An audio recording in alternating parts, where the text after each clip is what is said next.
Shalom saudara, mari kita siapkan hati kita untuk kita datang kepada Tuhan pagi hari ini. Mari bawa kerinduan kita di hadapan Tuhan untuk kita bisa bertemu dengan Tuhan pagi hari ini. Mari kita bawa pujian dan penyembahan kita di hadapan Tuhan pagi hari ini. Naikkan ucapan syukur di hadapan Tuhan pagi hari ini. Katakan, Tuhan Yesus, Engkau baik dalam kehidupan kami. Katakan bahwa kita merindukan hadirat Tuhan. Kami merindukan Engkau Tuhan pagi hari ini. Ya Yesus, haleluya Yesus, haleluya. Temuilah kami Tuhan Yesus, pribadi lepas pribadi, pagi hari ini Bapa. Haleluya Yesus, haleluya. Kami bawa korban pujian dan syukur kami di hadapan-Mu Bapa. Biarlah Engkau Tuhan Yesus yang bertahta dalam setiap pujian dan penyembahan kami. Kami memuji-Mu Tuhan Allah yang hidup. Kami menyembah Engkau Bapa, Raja, Tuhan dalam hidup kami. Kami mengagungkan nama-Mu Tuhan Yesus, nama-Mu yang mulia. Engkau Allah yang bertahta di dalam kerajaan surga.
Kami percaya Engkau Tuhan tidak pernah meninggalkan kami.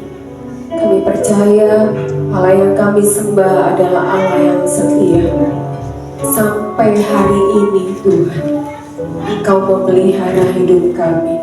Sampai hari ini Tuhan Yesus, Engkau memberikan kekuatan untuk kami.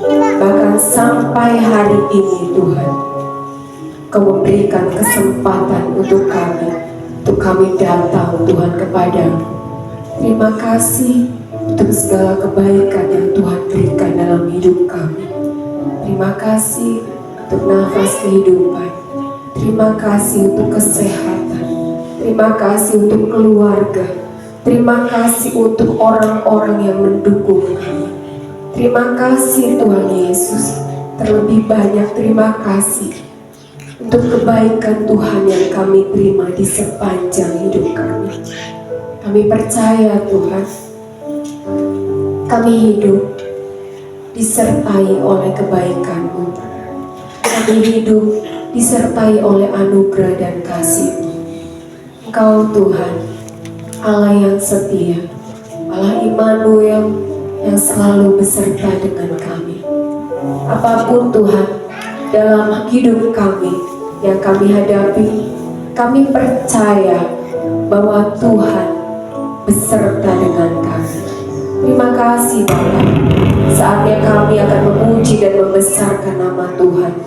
Roh Kudus, kuasai hati kami, kuasai ruangan ini, kuasai ya Tuhan Yesus jalannya ibadah hari ini. Biarlah Engkau yang melepaskan kuasa-Mu dan melepaskan lawatan-Mu di tempat ini. Di dalam nama Bapa dan Putra dan Roh Kudus, di dalam nama Tuhan Yesus. Haleluya. Amin. Amin saudara. Hari yang Tuhan berikan adalah hari yang terbaik. Apapun yang kita alami, hari yang Tuhan berikan adalah hari yang terbaik. Mari saudara kita bangkit berdiri. Kita akan pujian hari yang terbaik.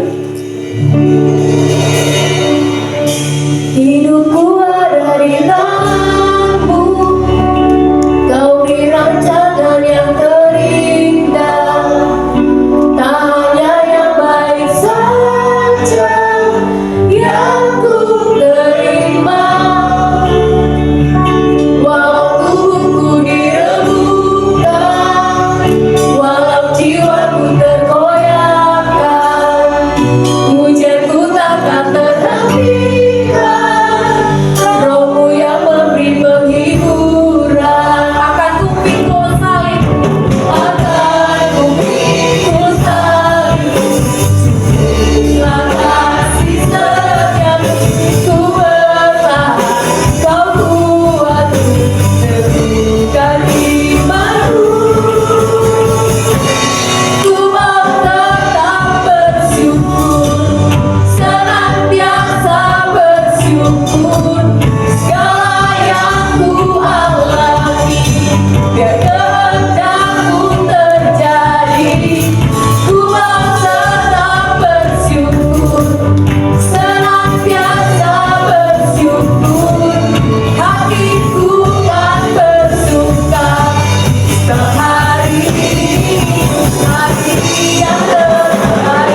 ini tidak hanya terima apa yang Tuhan berikan dalam hidup kita yang baik saja, tapi segala sesuatu yang pahit yang kita harus terima dalam hidup ini, itu Tuhan izinkan untuk memberikan kita kuat di dalam Tuhan. Dan saya suka lagu ini karena kita harus benar-benar bisa memikul salib Tuhan. Setiap pribadi kita pasti punya salibnya masing-masing, dan kita diizinkan Tuhan untuk seperti Tuhan Yesus memikul salib dan menang bersama dengan Tuhan. Amin, saudara. Mari kita naikkan pujian bahwa hari yang telah dijadikan Tuhan. Karena itu kita harus bersuka, karena hari-hari kita telah dijadikan Tuhan adalah yang terbaik.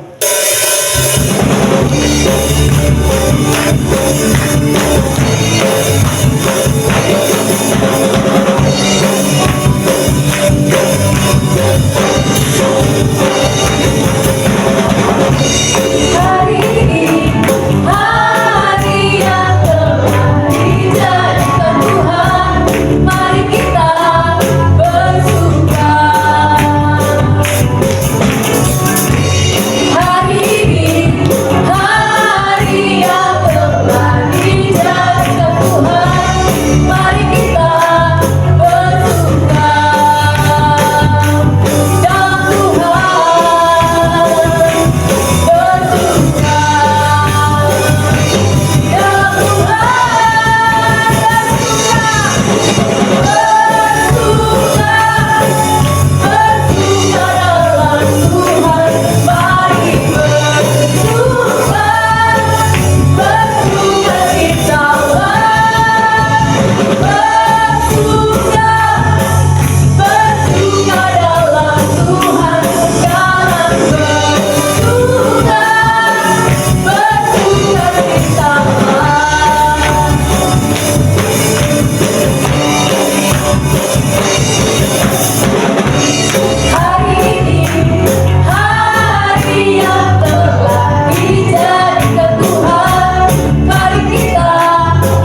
Bersukacitalah di dalam Tuhan, apapun yang terjadi di dalam hidup kita. Sebab dengan sukacita kita bisa melewati semuanya. Kita percaya bahwa Tuhan sudah menetapkan waktunya yang terbaik untuk kita. Segala sesuatu ada masanya. Segala sesuatu ada waktunya, Tuhan. Ya Yesus Tuhan.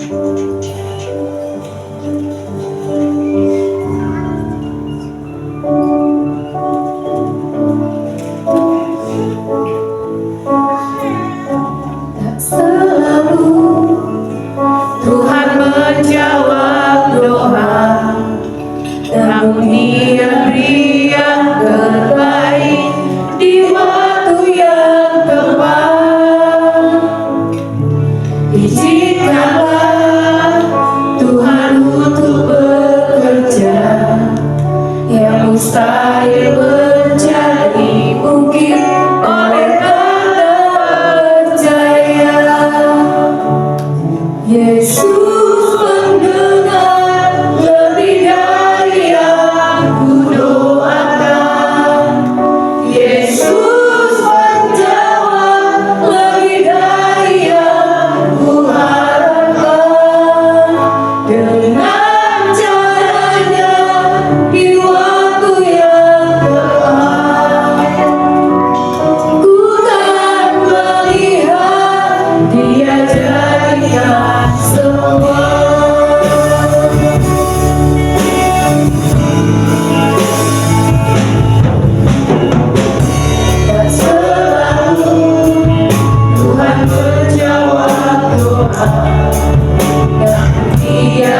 dalam hidup kita.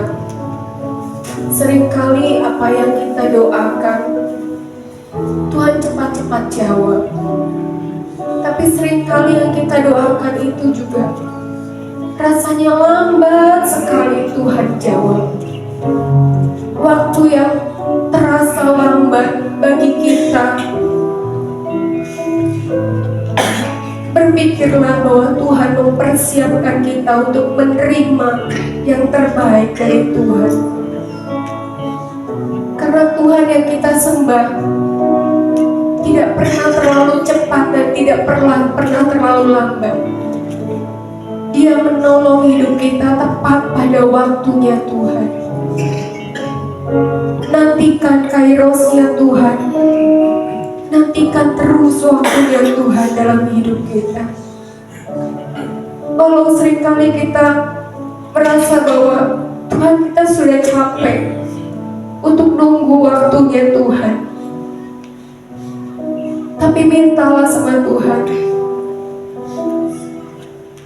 Mintalah kekuatan kepada Tuhan untuk kita bisa menunggu waktunya Tuhan.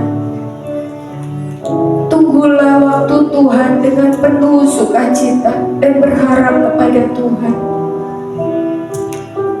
Karena Tuhan itu pasti menjawab setiap doa kita.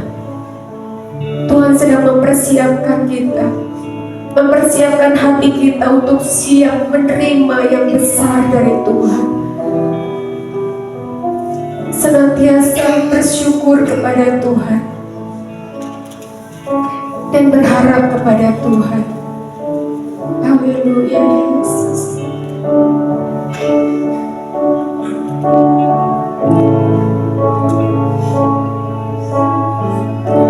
Tak selalu Tuhan menjawab doa, namun Dia yang terbaik di waktu yang tepat.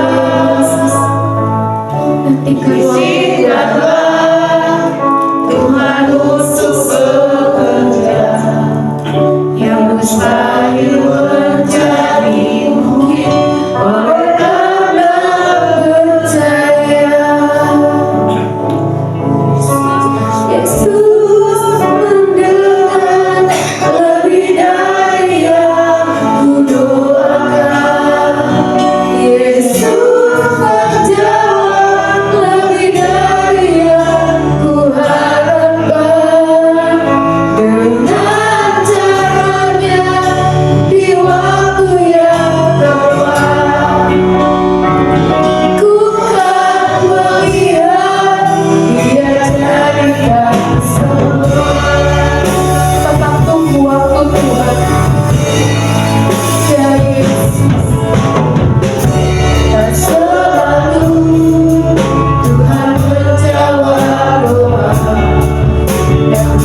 percaya Tuhan bahwa waktu Tuhan adalah yang terbaik untuk kami.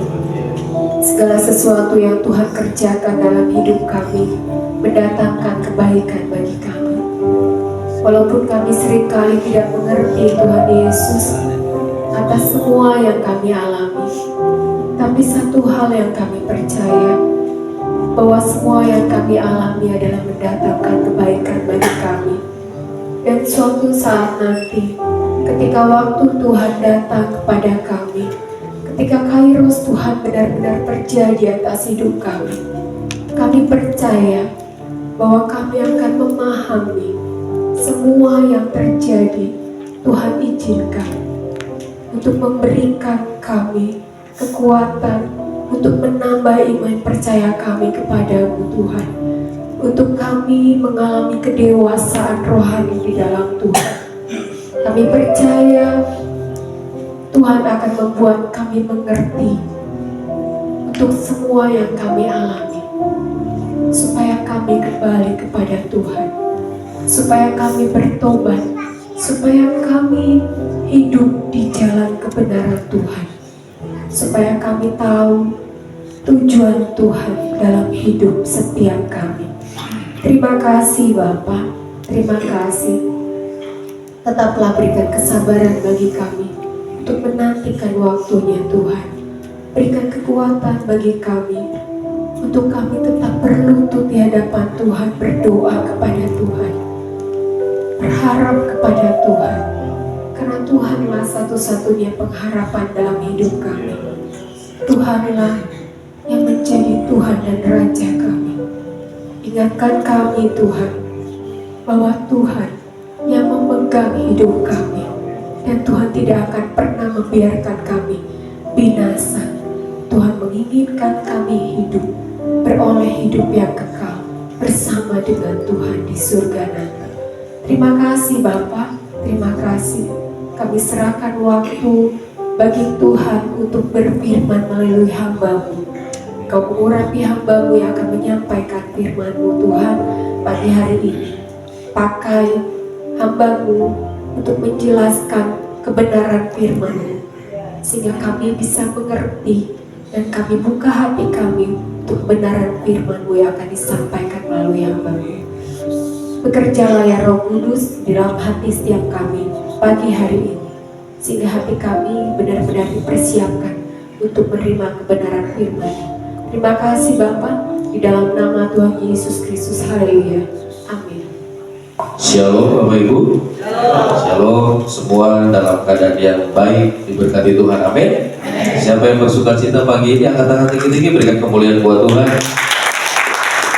Terima kasih buat Ibu Gembala sudah kasih kesempatan saya lagi untuk ada di tempat ini melayani saudara. Ya, dua lagu yang terakhir saudara itu sangat berkesan buat saya, karena kita bicara waktu Tuhan. Ya, karena manusia itu selalu sekarang hidup dalam semua serba cepat, semua serba instan, ya. Semua pokoknya kalau nunggu-nunggu lama tuh pasti gak mampu. Ya, apapun sekarang semua pengennya cepat-cepat makan, pengennya cepat antri, pengennya cepat. Ya, kondangan bila perlu cepat makan gitu kan saudara. Tapi ternyata dalam segala hal kita harus tahu semua itu ada time-nya, semua itu ada waktunya. Nah, kita orang percaya, kita juga harus tahu dalam hidup ini pasti Tuhan punya rencana. Amin. Tapi kapan rencana Tuhan itu jadi dan genap dalam hidup saudara dan saya, kita pun nggak tahu. Yang tahu hanya Tuhan. Nah, makanya kita perlu mengerti sebetulnya apa sih yang dimaksud dengan waktu Tuhan. Apa sih yang dimaksud dengan masa menunggu waktu Tuhan itu terjadi dalam hidup saudara dan saya. Nah, mari saudara sekalian, saya mau cerita dulu satu hal buat saudara. Saudara lihat gambar ini. Yang pertama di sebelah kiri itu ada orang lagi makan mie, saudara. Ya, saya sebutkan saja lah, nggak apa-apa karena ini terbatas, saudara. Mie instan, saudara terserah mereknya apa lah. Mau mereknya I, mau mereknya S, mau mereknya apa saja terserah, saudara. Ya katanya I seleraku, ya oke lah, saudara, tergantung seleranya apa. Saudara sekalian, ketika saudara makan mie instan, tapi sebenarnya saya mau tanya dulu, pada doyan kan mie instan ya? Doyan ya? Doyan ya, apalagi anak muda, doyan mie instan. Saudara, kalau saudara makan mie instan, saya mau nanya sama saudara, masaknya berapa lama? 3 menit, paling lama 4 menit. Kalau agak dikasih topping-topping ya 5 menit lah saudara. Nggak perlu masak terlalu lama, betul? Ketika saudara makan mie instan, kemudian saudara makan ya 3 menit jadi, dikasih apapun itu, kemudian saudara makan dan saudara berkata, aduh enak banget, benar kan? sampai dirasakan sampai suapan terakhir. Tapi tahukah saudara, berapa lama tuh bisa menciptakan mie instan yang enak itu, saudara? Apakah 3 menit? Atau 4 menit? Atau 5 menit? Berapa lama? Lama, betul? Dari mulai bahan baku, kemudian diproses, masuk ke pabrik, dipres, kemudian diciptakan bumbunya, sampai dijual kepada saudara. Saudara pun pertamanya mungkin belum senang dengan yang ini, tapi kemudian mereka beriklan di televisi, keluarin uang begitu banyak, saudara bangun pabrik, bangun jaringan distribusi supaya mie ini gampang diterima oleh masyarakat. Itu butuh waktu lama, butuh waktu bertahun-tahun, bahkan mungkin berpuluh-puluh tahun. Ada satu merek ya mie yang sangat terkenal, itu butuh waktu puluhan tahun. Lagi zaman saya kecil, waktu saya kecil juga udah ada, saudara. Ya mungkin bisa 30-35 tahun, saudara. Itu perlu waktu yang bertahun-tahun untuk bisa dikatakan mie ini enak dan digemari oleh banyak orang. Makanan yang kedua yang di tengah, saya percaya saudara juga pasti doyan. Ya kan? Saya nggak perlu sebutin namanya, inisialnya aja, KFC, saudara ya. Saudara pasti suka kan makan ayam ini, betul nggak? Pasti doyan. Anak muda juga doyan, anak kecil doyan, orang tua juga pasti suka. Tapi tahukah saudara, untuk bisa menjadi ayam yang enak, ayam yang crispy, yang digemari oleh banyak orang, sampai akhirnya menjadi sebuah perusahaan yang sangat besar di seluruh dunia, apakah perlu waktu hanya 1 tahun, 2 tahun? Tidak. Kalau saudara membaca kisah penemu dari resep ini, Kolonel Sanders, itu dia awalnya jualan ayam goreng dari rumah ke rumah. Dia tawarin resepnya door to door, ada yang mau nggak, ada yang mau nggak, ke perusahaan ada yang mau ayam saya nggak nih, saya bikin, nggak ada yang mau. Dia ditolak berkali-kali, ditolak ratusan kali, saudara, sampai akhirnya di titik tertentu dia bisa menemukan waktunya sehingga ayam ini menjadi ayam yang sangat digemari hampir di seluruh dunia. Bahkan kalau menyebut istilah 3 huruf tadi, orang udah tahu langsung pikirnya begini. Kalau saudara beli ayam yang lain dengan merek yang lain, pasti orang bilangnya apa? Ayam KFC. Walaupun mereknya bukan KFC. Air mineral yang saudara minum sekarang udah ratusan mereknya, saudara. Dulu pertama kali mereknya cuma 1, Aqua. Ketika dia menciptakan air mineral, diketawain banyak orang, ngapain jualan air putih? Air putih itu gampang, tinggal sekarang di rumah godong air, diminum, selesai. Ngapain jual air putih? Tetapi orang yang menciptakan, yang menemukan inovasi itu, kemudian dia mengusahakan dengan segenap hati, mempromosikan, meyakinkan orang bahwa ini loh air putih yang sehat, nggak perlu masak, tidak perlu repot, nggak perlu buang waktu, kemana saja bisa beli, di mana saja bisa beli. Dan sekian puluh tahun kemudian, sekarang semua orang minumnya air botol ini. Walaupun sekarang mereka udah beda-beda. Saya mau nanya, di sini ada yang masih rebus air buat masak air? Ayo, ada ya, 1-2 kan?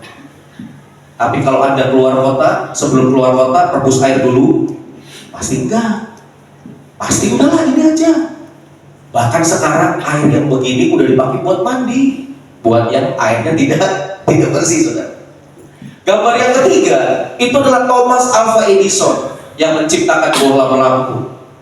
Apakah untuk menciptakan bohlam lampu, menciptakan sebuah benda yang namanya lampu itu membutuhkan waktu 1-2 hari? Tidak, perlu waktu yang begitu panjang.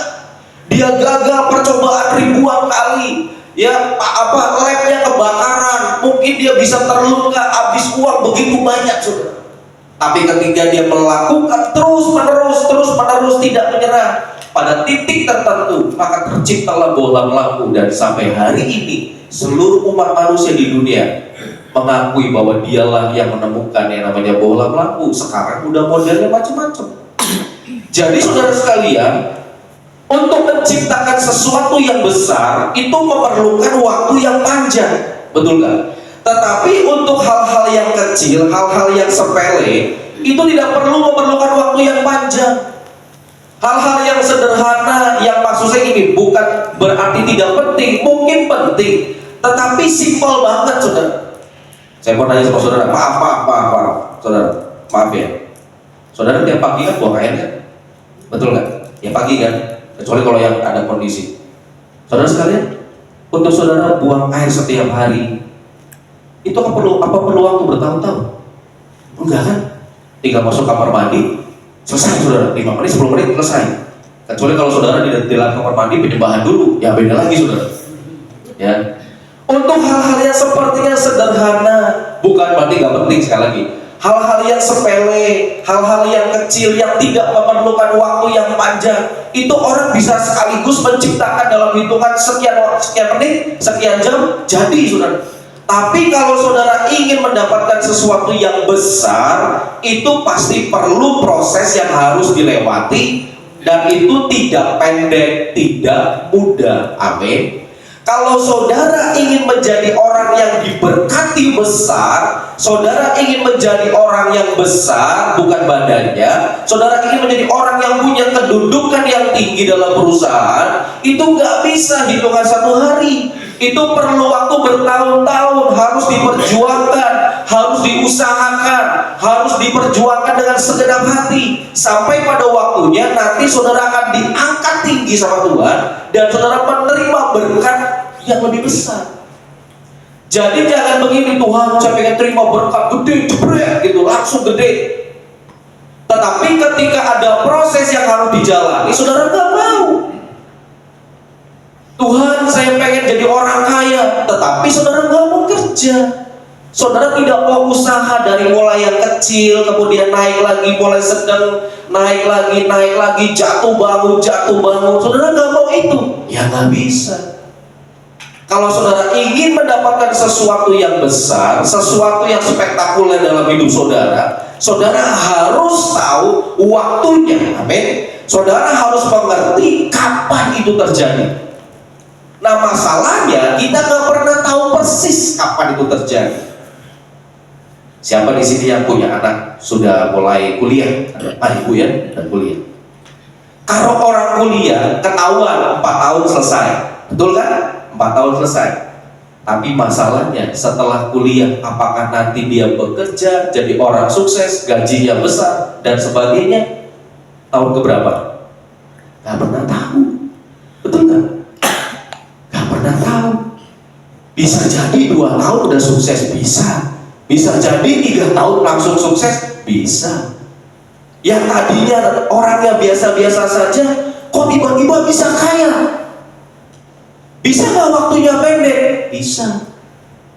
Cari suami, cari istri yang orang kaya, sultan, anak tunggal, orang tuanya umur 80, sebentar lagi dipanggil Tuhan, terima warisan jadi orang kaya. Tapi kan mencari begitu kan, oh ya susah lah saudara, ya susah banget begitu kan. Tadi di mobil saudara saya guyon, kita guyonan berdua, ada cerita menarik saudara. Saya cerita buat saudara, boleh ya. Suatu ketika ada seorang cowok datang ke seorang bapak orang tua, calon mertua saudara. Dia ingin menikahi anak perempuan dari si orang tua ini. Kemudian ditanya sama bapaknya, kamu kerjanya apa? Oh saya nggak kerja Pak. Kamu usahanya apa? Oh saya nggak punya usaha Pak. Kamu berani-beraninya pengangguran, tidak punya usaha, tidak punya harta, pengen nikahin anak saya. Nanti anak saya dikasih makan apa? Kan wajar dong orang tua ngomong begitu kan. Nanti anak saya dikasih makan apa? Kamu tidak punya duit, tidak punya harta, tidak punya rumah, tidak punya mobil, tidak punya tabungan, kerja aja nggak punya, terus berani-beraninya nikahin anak saya. Kamu mau apa? Punya modal apa? Tapi si cowok ini dengan penuh keberanian dia bilang begini, Pak, saya bisa memberikan apa yang Bapak tidak bisa berikan kepada anak Bapak, dan sampai hari ini Bapak juga tidak bisa berikan kepada anak Bapak. Wah kaget. Dia pikir, waduh saya bisa kasih apa ini? Bapak gak bisa kasih sampai hari ini kepada anak Bapak apa yang anak Bapak inginkan. Sampai hari Bapak gak punya itu. Wah Bapaknya agak marah. Saya punya duit, saya punya harta, pikirnya orang kaya apa? Kemudian si bapak ini berkata, oke, kasih tahu sama saya apa yang tidak bisa saya berikan kepada anak kesayangan saya. Dari kecil saya kasih banyak, saya kasih uang, saya sekolahin, saya kasih harta warisan juga buat dia. Sekarang apa yang saya tidak bisa berikan buat anak saya? Kemudian laki-laki ini dengan bangga dia berkata, Bapak tidak bisa berikan kepada anak Bapak yang dia inginkan. Yang dia inginkan adalah saya. Karena dia tidak punya saya. Bapak tidak punya saya. Yang dia inginkan bukan duit, dia bilang. Yang dia inginkan adalah saya sebagai laki-laki. Saudara, hidup kita itu segalanya ada waktunya, amin. Pengkhotbah 3 ayat 11a berkata, segala sesuatu Tuhan membuat segalanya indah pada waktunya, amin. Tuhan membuat semuanya, segala sesuatu, ingat saudara ya, segala sesuatu dalam hidup kita dibuat Tuhan indah pada waktunya. Indah itu adalah sesuatu yang menyenangkan, sesuatu yang happy ending, indah pada waktunya. Waktunya itu kapan? Kita tidak pernah tahu, kita nggak pernah mengerti. Saya mau cerita satu kisah di Alkitab, namanya Yusuf. Saudara kenal orang ini kan? Belum pernah ketemu kan? Nanti kalau ke surga kita ketemu, tanya sama dia. Dia usia 17 tahun, dia mengalami begitu banyak penderitaan. Dia seorang remaja, dia seorang yang sangat dikasihi oleh bapaknya. Tetapi suatu ketika Yusuf bermimpi, 2 kali dia bermimpi, dia ceritakan kepada keluarganya. Dan ternyata mimpi yang dia alami itu menimbulkan rasa iri, rasa benci dari saudara-saudaranya, dari kakak-kakaknya. Maka mereka berkonspirasi, mereka melakukan sebuah niat jahat bagaimana untuk menghancurkan anak ini. Karena dia nggak mau dong sebagai kakak, masa terjadi budaknya, masa jadi jongosnya adiknya yang masih kecil seperti itu. Kemudian singkat cerita, Yusuf dimasukkan, dia diambil, kemudian direkayasa sebuah kejadian, dibilang sama bapaknya, Pak, anak bapak mati, bla bla bla bla, dia ceritakan, saudara. Padahal tidak seperti itu kejadian. Dan ternyata memang Yusuf nggak mati, saudara. Akhirnya Yusuf dijual dan sampailah dia di rumah siapa? Potifar, saudara. Dia menjadi budak di sana. Dia menjadi orang yang dibuang. Dia menjadi orang yang tidak punya masa depan, tidak punya harapan.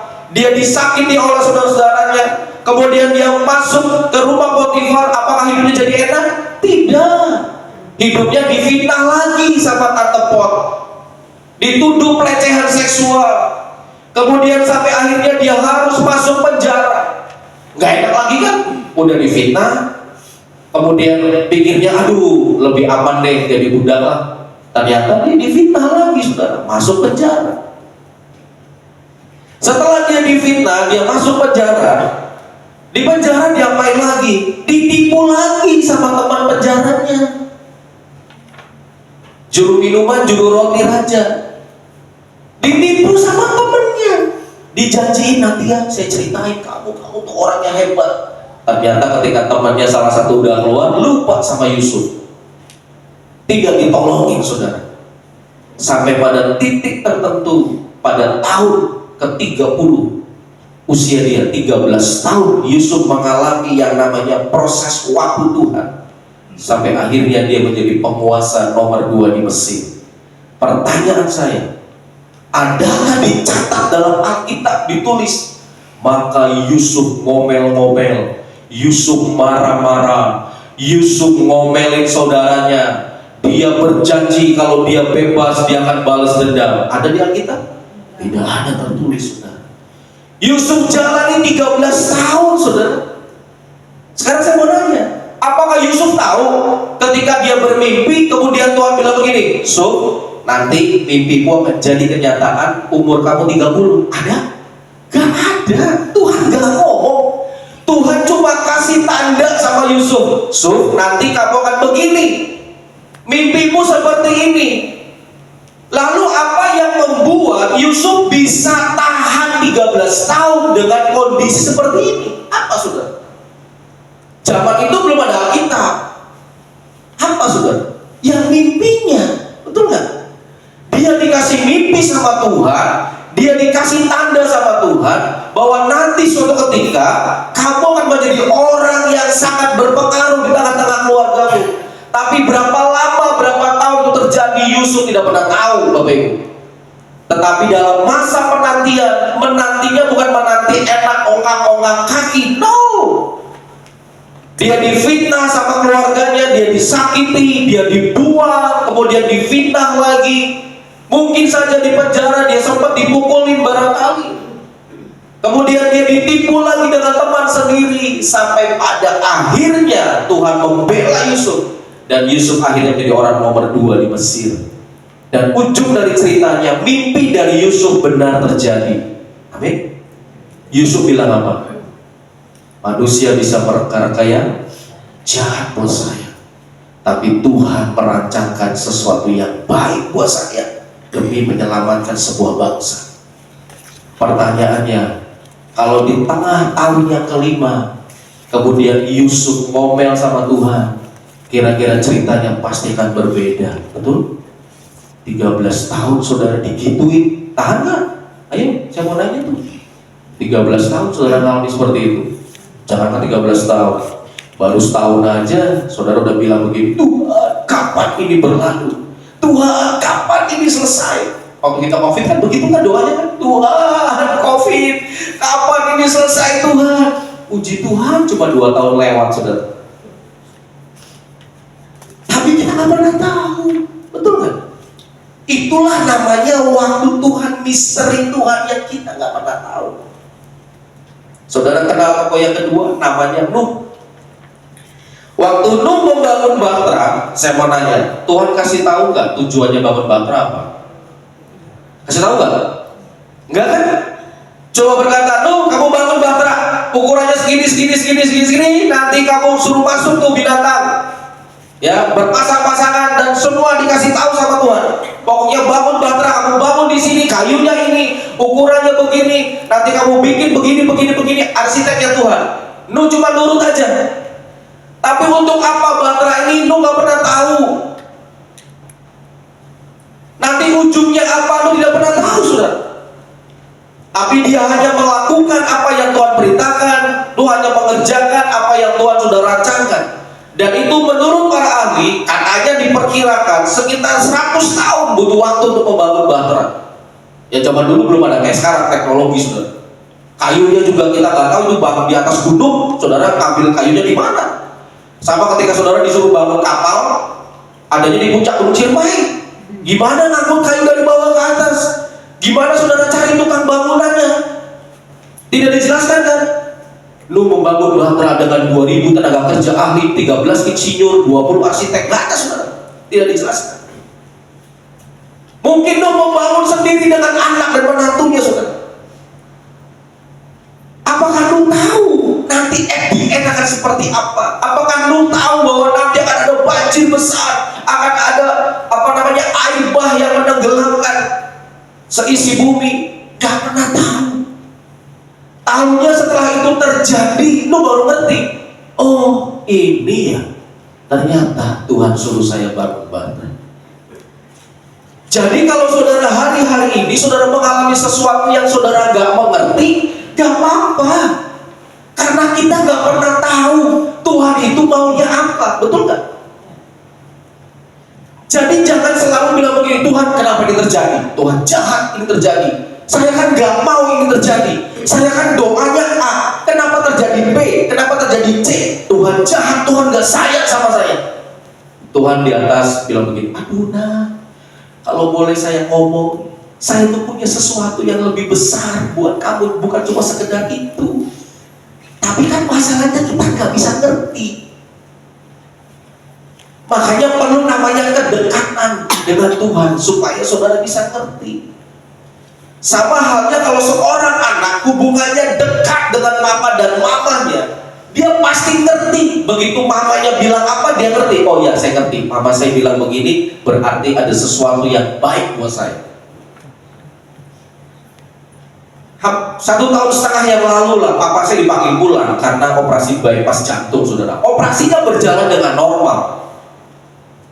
Ketika mau dioperasi, saya sebagai anak juga was-was. Kenapa? Umur udah 74. Dia ya jantungnya bermasalah, sudah berobat apa. Terakhir dokter berkata, Pak ini harus di bypass, kata dokter. Harus di ring, kata dokter Cirebon. Karena titik penyumbatannya sudah terlalu banyak.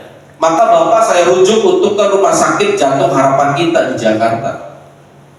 Akhirnya kita coba kontrol ke sana. Dan dokter sana mulai scan, mulai EKG dan sebagainya. Dokter berkata, Pak, nggak bisa kalau di ring, ini terlalu banyak sumbatannya.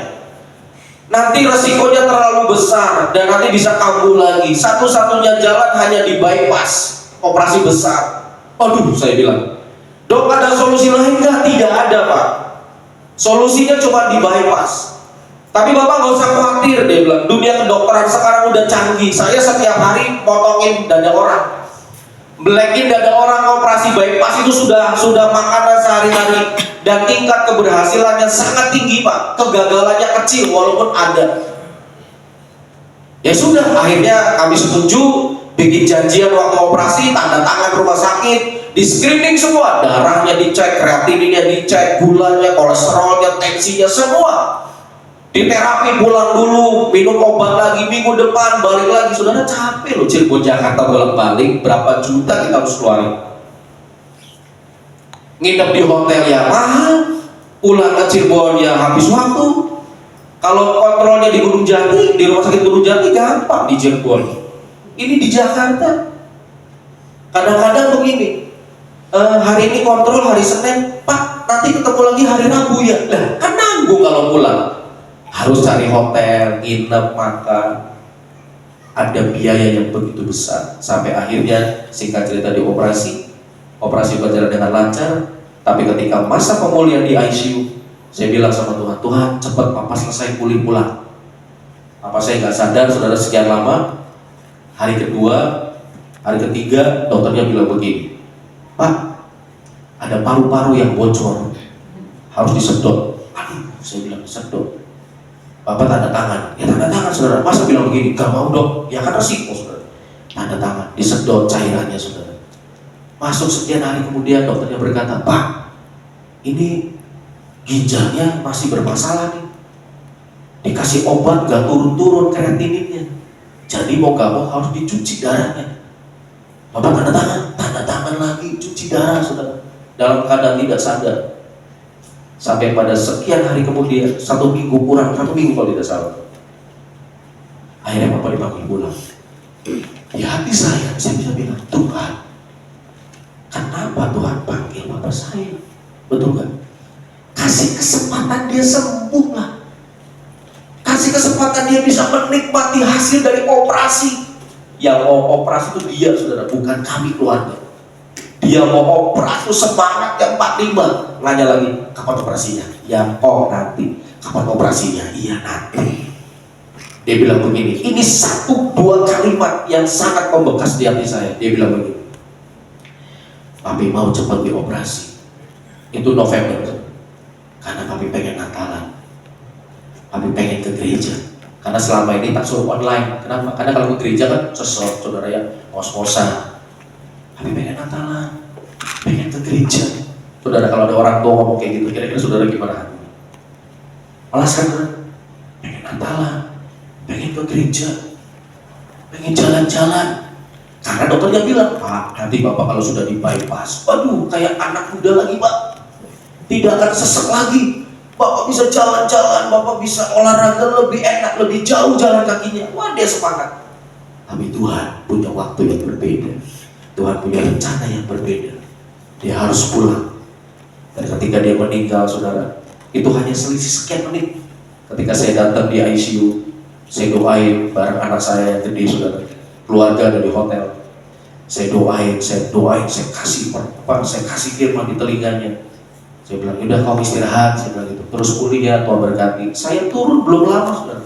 Tiba-tiba saya ditelepon lagi sama perawatnya, Pak, cepat ke IGD lagi, ke ICU lagi. Dan ketika saya datang, perawatnya berkata, Pak, Bapak sudah pulang, sudah tap, udah garis jantungnya. Saya tanya, Pak, jam berapa? Bapak turun gak lama, Bapak pulang. Saya bilang, aduh Tuhan, kenapa sih? Gak pas tadi saya datang gitu kan, pulang. Saya tahu Tuhan, Tuhan punya waktu yang terbaik. Amin. Nuh tahu dia harus kerjakan, tapi ujungnya apa? Dia nggak pernah tahu. Tokoh yang ketiga adalah Musa.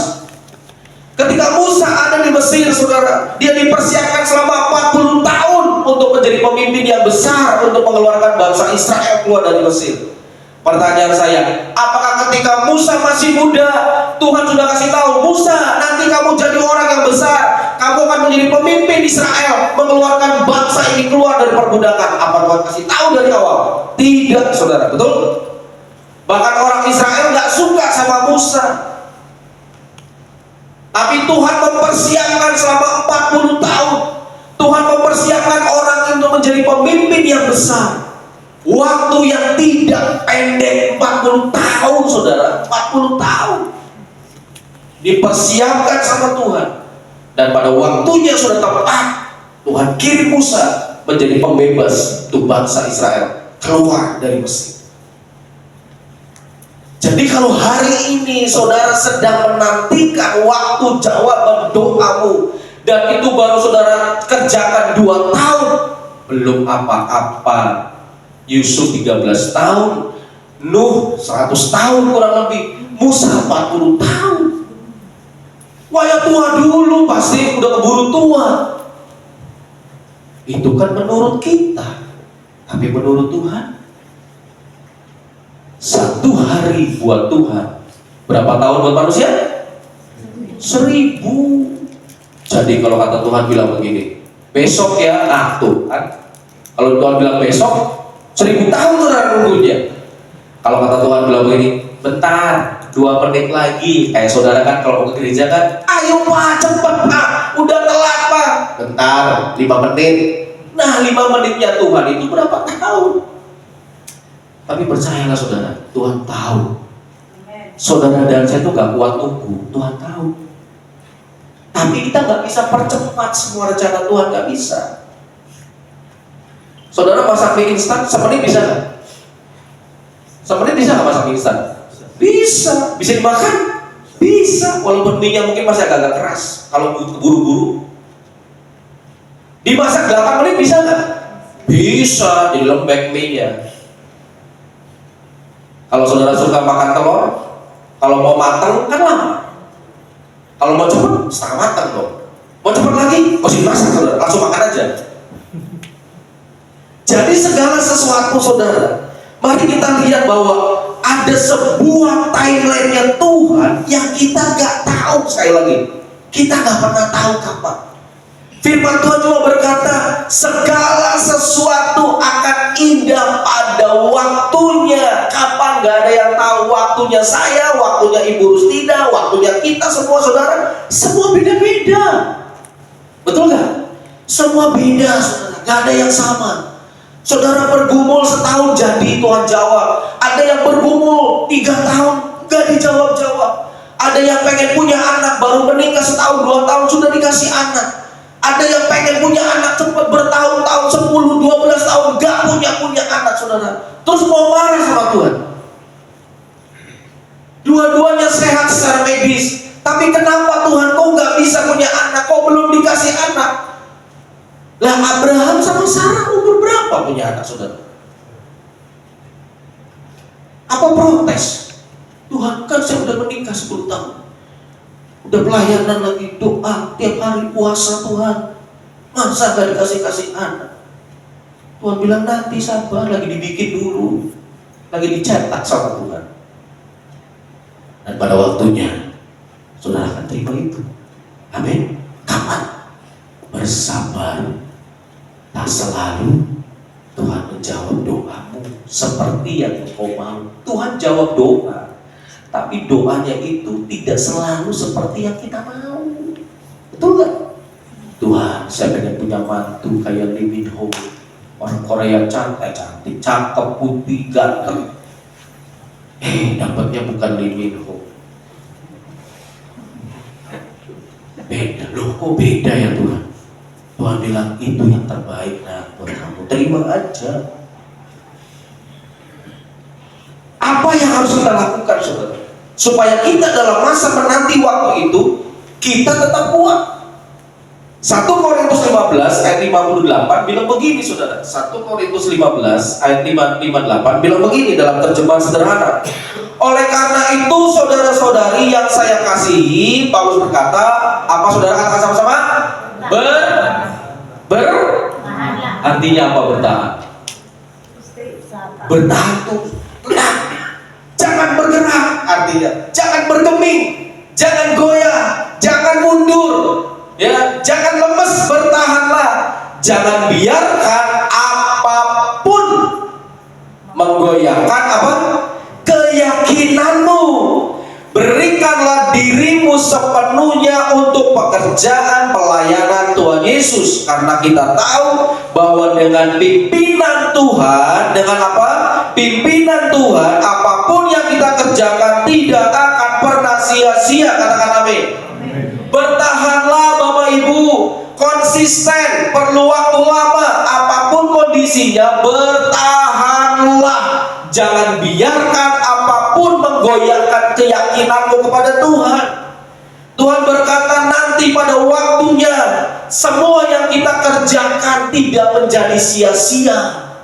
Jangan bilang begini, percuma saya doa, percuma saya puasa, percuma saya ibadah, gak ada gunanya. Sampai hari ini Tuhan tidak tolong saya, sampai hari ini Tuhan tidak pulihkan ekonomi saya. Percuma. Kalau saudara bilang percuma dan percuma, itu artinya saudara sedang menyakiti hati Tuhan. Kenapa? Karena sebetulnya Tuhan sedang merancangkan sesuatu yang besar, tapi karena saudara tidak bertahan, maka apa yang Tuhan pengen beri buat saudara akhirnya tidak jadi diberi. Kenapa? Karena kau tidak bertahan. Dan apa yang kau lakukan hanya bersungut-sungut, marah, komplain, protes sama Tuhan. Sama kalau Bapak Ibu sebagai seorang ayah sudah punya rencana nih, pengen ngasih sepeda ketika anaknya nanti naik kelas. Nggak ngomong sama anaknya. Anaknya sih, ma beli sepeda sih ma beli sepeda. Ya, kamu belajar yang rajin. Nggak pernah dikasih tahu kapan sepedanya datang. Kamu belajar yang rajin. Ya kapan mas sepedanya? Kapan mas sepedanya? Ya pokoknya belajar yang rajin. Nanti papa mama pasti kasih sepeda. Kapan ma? Kapan? Belajar yang rajin. Udah gitu aja. Anaknya dibelajar yang rajin sebulan, 2 bulan, 3 bulan, 4 bulan, 5 bulan. Bulan ke-6 mulai ngomel. Mama tuh pembohong, papa itu ngomong doang, papa itu jahat, gak sayang dan sebagainya. Saya mau nanya, kira-kira secara manusia jadi gak kasih sepeda buat anaknya? Jadi. Kalau jadi berarti hatimu luar biasa Bapak Ibu. Mungkin saudara berkata, aduh, ini anak udah ngomel. Yang tadinya mungkin Juli ketika naik-naikan dikasih dipending sama saudara. Kenapa? Karena sikap itu menentukan bagaimana Tuhan kasih berkat buat saudara. Amin. Ketika sikapmu tidak benar kepada Tuhan, maka sorry saudara, Tuhan tidak alirkan berkat melimpah dalam hidup saudara. Hati-hati. Jangan lupa Tuhan tuh kasih, ya Tuhan tuh kasih, tetap dikasih, yang tetap dikasih. Tapi waktunya mungkin bisa diulur sama Tuhan. Saya mau nanya, bangsa Israel keluar dari Mesir ke Kanaan itu jaraknya tidak nyampe 1 tahun kalau jalan kaki. Tapi kenapa sampai berpuluh-puluh tahun bangsa ini harus keluar sampai ke Kanaan? Kenapa? Apa salahnya bangsa ini? Ngomel, tegar tengkuk, marah-marah, komplain sama Tuhan, betul nggak? Nyampe nggak nyampe, tapi muter 40 tahun. Sampai generasi yang pertama mati, tidak menikmati. Jangan sampai berkatmu yang sudah ada di depan pintu tidak cepat saudara terima. Kenapa? Karena sikapmu tidak penuh keyakinan, saudara tidak bertahan, dan itu terlalu gampang menggoyahkan keyakinan kita. Jangan goyah saudara, amin. Bertahan. Mau menangis setiap hari, nangislah, gak apa-apa di hadapan Tuhan. Sambil berkata, Tuhan, waktu Tuhan yang terbaik. Yes, waktu Tuhan yang terbaik. Ya, saya belum sembuh Tuhan, apa rencanamu? Tuhan cuma bilang, semua akan indah pada waktunya.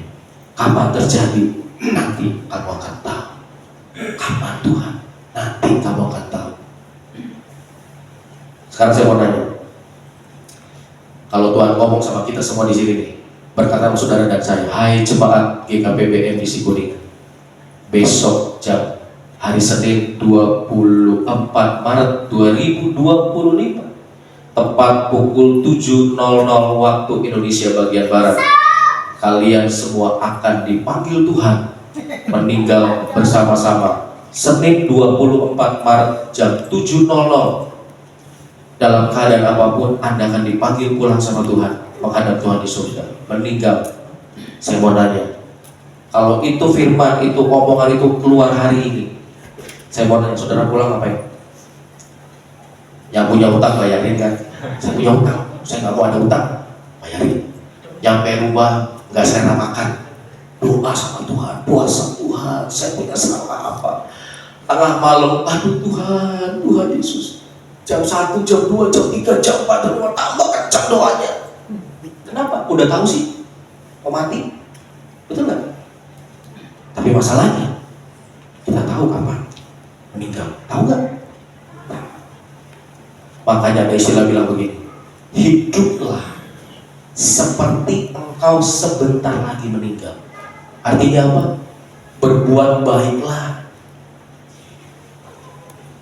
percayalah kepada Tuhanmu dengan segenap hati, sehingga kapanpun waktu itu datang, saudara sudah siap. Konsisten, perlu waktu, apapun kondisinya, selalu dengan pimpinan Tuhan. Amin, Bapak Ibu. Jangan goyah. Ya. Yang kedua, Galatia 6 ayat 9, terjemahan firman Allah yang hidup bilang begini, janganlah kita bosan. Siapa yang suka bosan? Angkat tangan. Yang sering bosan? Gak ada ya? Wah, Bu keren banget. Cuma ibu semua jarang bosan. Makan nasi gak bosan, makan ayam bertahun-tahun gak bosan, saudara ya. Janganlah kita bosan melakukan hal yang apa? Benar. Sebab kemudian kita akan menuai hasil yang apa? Penuh dengan berkat. Apabila kita tidak patah semangat dan tidak putus asa. Artinya sambil menantikan waktu Tuhan terjadi, menantikan doamu dijawab Tuhan, jangan pernah bosan lakukan yang benar. Jangan pernah bosan berbuat baik kepada orang lain. Jangan pernah bosan menabur kebaikan. Jangan pernah bosan membantu pekerjaan Tuhan. Sebab kamu akan menuai hasil yang penuh dengan berkat kalau kita tidak patah semangat dan putus asa. Menantikan waktu Tuhan, gak boleh putus asa, saudara. Gak boleh bosan. Doa terus bosan, ya sudah bosan. Puasa terus bosan Tuhan, puasa terus bertahun-tahun, jawaban doa gak datang-datang. Ketika saudara tidak putus asa, saudara tidak bosan, maka saudara akan menuai hasil yang penuh dengan berkat. Siapa yang mau diberkati Tuhan? Katakan, semua pengen. Jangan bosan ya ibu-ibu ya. Jangan putus asa ya. Kalau gereja bilang begini, ayo doa malam, ayo doa di Zoom, bosan. Hati-hati. Kalau bosan, saudara tidak akan menuai hasil yang penuh dengan berkat. Siapa yang mudah putus asa? Ayo. Baru nyoba sekali, gagal, udah berhenti. Sama ketika dulu kita naik sepeda kan, saudara waktu kecil belajar naik sepeda. Saya mau nanya, siapa di sini ketika naik sepeda, ketika umur 3 tahun, 4 tahun naik sepeda langsung roda 2, begitu genjot langsung jalan aman? Ada nggak? Nggak ada. Saya aja masih bisa tunjukkan luka di dengkul saya akibat dulu pernah main sepeda dan jatuh kesolokan. Tapi ketika jatuh berkali-kali tidak menyerah, dari yang tadinya roda 4, dapat roda 4 ya, roda 4 lama-lama roda 2 saudara. Sekarang balik lagi roda 4 lagi saudara. Roda 3 sekarang, ada motor roda 3 kan. Karena kita tidak putus asa, karena kita tidak patah semangat, maka kita bisa menuai apa yang kita inginkan. Saudara bisa naik sepeda, saudara bisa lulus kuliah, saudara bisa bekerja, saudara bisa dapat gaji yang bagus, saudara bisa mendapatkan jabatan yang tinggi. Kenapa? Karena kita tidak bosan melakukan hal yang baik. Kita semangat, kita tidak putus asa, tidak mudah menyerah. Itulah yang menjadi kunci saudara akan terima semua yang terbaik yang Tuhan sudah siapkan buat saudara. Ingat sekali lagi, rancangan Tuhan itu baik dan terbaik, dan itu akan diberikan kepada orang yang tidak pernah putus asa hidupnya. Jangan putus asa melo pasang status WA di Instagram, hatiku sedih, Dia pergi belum kembali. Siapa yang bu? Tuhan, di mana engkau? Anda tanya, lah di mana engkau? Sekarang yang Anda cari siapa? Saudara, kalau sedih itu jangan status. Kalau saudara pasang status sedih itu tujuannya apa? Mau narik simpati orang supaya orang nyumbang. Hari ini anak saya tidak bisa makan, tidak bisa beli beras, tidak bisa beli susu. Pasang status, tujuannya apa? Ada orang yang belas kasihan, Ci, kenapa Ci? Lagi gak punya duit, saya transfer ya. Kan itu yang saudara mau. Tapi kalau saudara mengalami situasi yang tidak menyenangkan, datanglah kepada Bapamu yang di surga. Amin. Karena Dia yang bisa menyediakan apa yang saudara dan saya perlu. Yang ketiga, saudara, Yakobus 1 ayat 4 berkata begini, jadi bertahanlah terus sampai akhir, supaya kamu tumbuh dewasa. Amin, saudara. Saudara bertahan sampai akhir supaya saudara tumbuh dewasa, bukan jadi anak-anak terus, dan semakin diperlengkapi sehingga tidak kekurangan apapun secara rohani. Saudara bertahan sampai akhir supaya hidupmu semakin dewasa. Hanya orang dewasa yang bisa mengerti hal-hal yang besar. Anak-anak kecil usia 3 tahun, 4 tahun belum ngerti sesuatu yang gede. Yang ada sama mereka cuma hayalan, cuma keinginan, cuma mencontoh orang lain. Tapi kalau saudara sudah tumbuh dewasa, diperlengkapi oleh Tuhan, maka saudara tidak kekurangan apapun secara rohani. Berapa banyak makanan rohani yang sudah saudara dan saya terima dalam hidup kita sebagai orang percaya. Di gereja, dimanapun, di YouTube sekarang banyak. Berapa banyak saudara firman sudah saudara dengar. Tapi kalau saudara nggak dewasa, terus saudara maunya jadi anak kecil yang selalu ngerengek. Aduh Tuhan gimana, nangis tapi ngerengek. Nyalain orang tua, nyalain Tuhan. Lama-lama Tuhan bilang, aduh sebel nih gue. Untung saya bukan Tuhan. Jadi saudara mari bertahan, amin. Sampai kapan? Sampai kapan saudara? Saudara bertahan sampai kapan? Ya sampai waktu Tuhan jadi, betul? Saya mau nanya sama saudara, kalau saudara doa pengen minta jodoh, pengen punya suami, pengen punya istri, doa tiap hari. Dari mulai usia SMP udah doa, Tuhan saya pengen punya suami nanti, saya pengen punya istri, istrinya cantik, bla bla bla bla. Saudara doa dari mulai SMP kelas 1, kelas 2, kelas 3, SMA, terus baru dapat 10 tahun kemudian. Setelah dapat menikah, saya mau nanya, setelah menikah masih doa cari pacar? Masih? Tuhan, saya mau cari pacar yang kedua, yang salah. Kan ganti dong doanya. Setelah dapat istri, dapat suami, doa lagi dong, Tuhan, saya pengen punya rumah, saya pengen punya mobil, saya pengen punya motor. Rumah udah dapat, mobil belum. Rumahnya udah selesai Tuhan, saya tinggal rumah udah selesai, tinggal mobil Tuhan. Mobil udah dapat 1, cukup Tuhan, kan cuma berdua. Kalau cuma 2 orang, saudara minta 6 mobil, artinya saudara mau buka showroom, bukan pengen buat saudara perlu. Ketika saudara bertahan, ketika saudara sampai akhir, sampai semua janji Tuhan genap. Amin. Bertahanlah sampai kita ketemu dengan Tuhan. Saudara diangkat, bertemu dengan Tuhan. Disitulah semua perjuangan kita di dunia sudah selesai. Ketika ketemu dengan Tuhan di surga, saudara nggak perlu minta-minta lagi.